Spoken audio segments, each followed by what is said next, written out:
Hey, my name's Ryan. And I'm David, and this is our match analysis. The sport that we have decided to do our match analysis on is soccer, focusing on Sydney FC in the A-League. This is the top competition in Australia that is continuously getting better. The match we are focusing on for this analysis is Sydney FC versus Western Sydney Wanderers in round 5 of the 2015-2016 A-League season. These two teams are both from Sydney and have a fierce rivalry in the A-League, so this game is more than just a regular season game in the competition. The match had a crowd of 40,000 people, so the game was played in a great atmosphere. Sydney FC needed to win to gain top of the table spot, so it was a vital game for them. The purpose of this analysis is to pick Sydney FC's performance and look at areas of strength and weakness. We'll be looking at aspects such as possession, turnovers, tackling, shooting, and chances created. The A-League is a tough competition to play in, so making sure that Sydney targets the skills that they are lacking in will be vital to maintain their winning form. Sydney FC's stats will be compared to Western Sydney and then broken down individually. We will now describe the key performance indicators by defining the operational definitions. The first one is possession. This is defined as when a team has controlled possession of the ball. The next KPI we will look at is turnovers. This is defined as when the other team gains control of the ball. This is broken down into forced and unforced. Forced is described as if a team turns over the ball from a successful tackle or if there is pressure by a defender within 1 meter of the player passing the ball.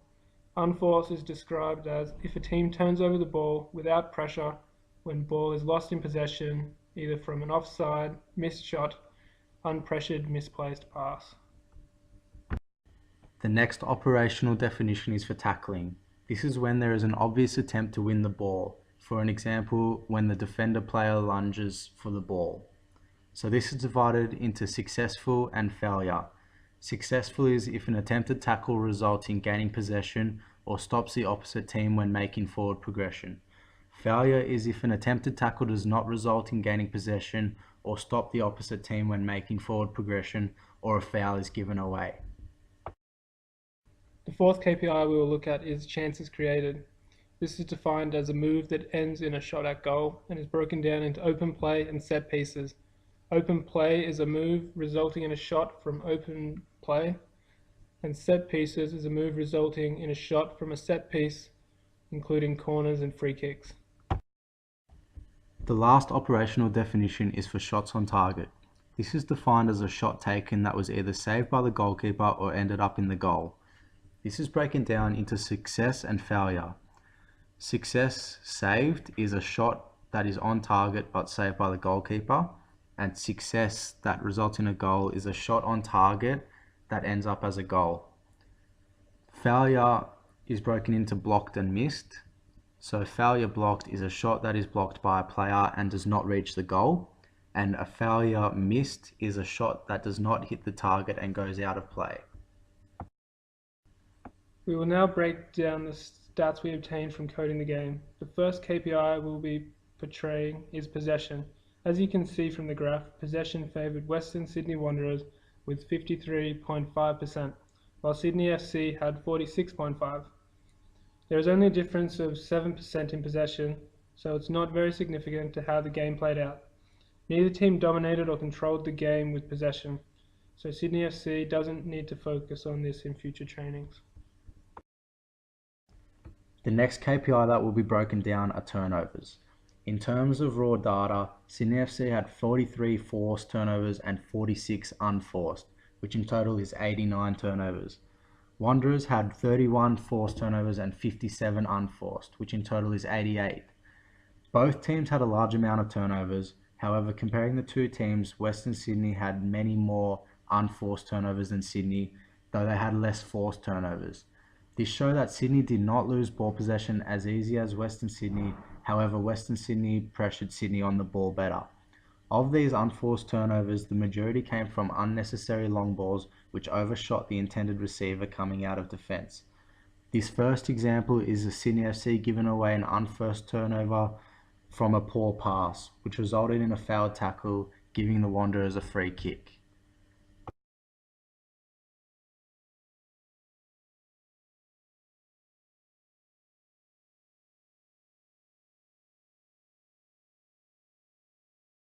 This next example is Sydney FC doing an unnecessary long ball which results in lost possession.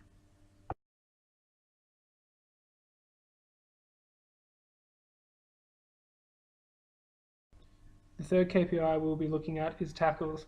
In terms of total number of tackles attempted, Sydney FC had 46, which was 9 more than Western Sydney, who had 37.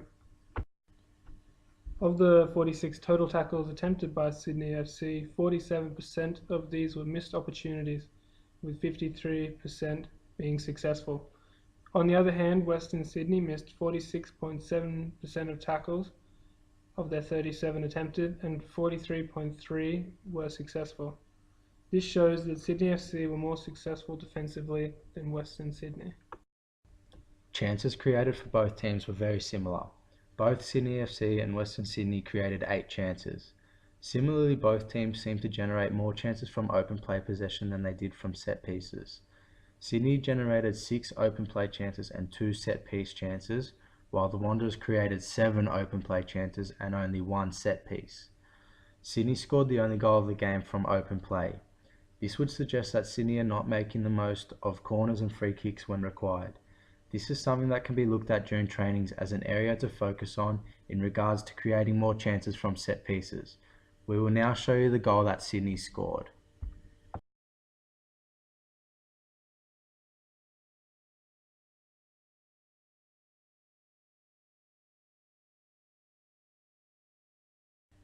Now here's an example of the Wanderers wasting a chance created from open play.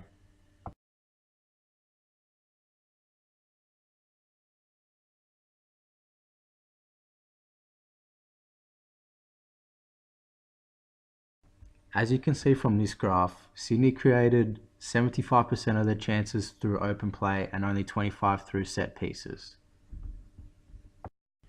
The final KPI we'll be exploring is shots on target, which follows on from chances created and looks at the outcome of the chance. From the 8 chances created, Sydney FC had 3 successful attempts, 2 of which were saved by the goalkeeper and 1 which resulted in the only goal of the match. The other 5 attempts on goal resulted in misses. Western Sydney Wanderers had the same number of missed shots on target and the same number of successful shots on target. Western Sydney Wanderers' successful attempts did not result in a goal. Instead, they were all saved by the keeper. As you can see from this graph, the percentage of missed opportunities is very high, well over 50%, compared to total percentage of successful shots, which was only 37%. We will now show a couple of examples of Sydney not converting chances at goal.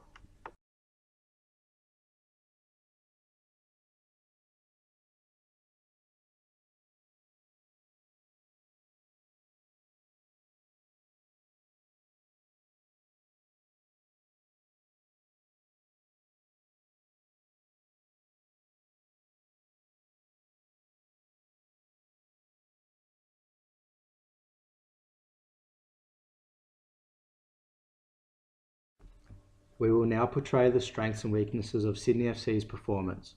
First, we will focus on the strengths. Sydney FC was good in forcing turnovers, depicted by their high success rate for tackling. They had 24 successful tackles, which was more than their unsuccessful tackles. Comparing that to the Wanderers, which had more unsuccessful tackles than successful. The next strength is comparing their turnovers to the Wanderers. Even though they had 1 more turnover than Wanderers in the whole game, a much larger ratio of Wanderers' turnovers were unforced compared to forced. Sydney had 43 forced turnovers and 46 unforced, whereas the Wanderers had 31 forced and 57 unforced. This shows that Sydney required more pressure than Wanderers to lose the ball. The biggest contributing factor to unforced turnovers were unnecessary long balls. Sydney did not concede any goals, which is always a good stat to have in a soccer match. This is supported by the amount of successful tackles Sydney had. Sydney's goalkeeper also had to make 1 more save than the Wanderers' keeper, which proves the difference. The last strength identified is the amount of chances created by Sydney. 75% of their chances created were open play moves that posed a threat to the Wanderers' defence. So now we will depict weaknesses. Weaknesses in their performance include maintaining possession. Even though the possession stats were quite even, Wanderers proved to have more of the ball with 53.5% possession. To win more dominantly, Sydney could have kept more possession. The next weakness is chances created by set pieces. They only created 25% of their chances from set pieces, which should be utilised more effectively. The last weakness is converting chances. Sydney missed 5 shots out of 8, which is not a good stat. At this level, there should be more conviction in front of goal. We'll now provide some recommendations which can be utilised during the next couple of trainings before the next match. Based off the high amount of turnovers, either forced or unforced, it's recommended that Sydney FC work on drills which highlight maintaining possession, in particularly working on involving the midfield coming out of defence to reduce the amount of unnecessary long passes which resulted in a turnover during the match. The next recommendation would be to practice set pieces, as this is something that should pose a threat to the opposition's goal. This was, however, not the case throughout the game. The final area to look at is converting on chances in open play, as the number of missed opportunities was very high, and chances at this level really should be utilised more effectively. This concludes our match analysis. Thanks for watching.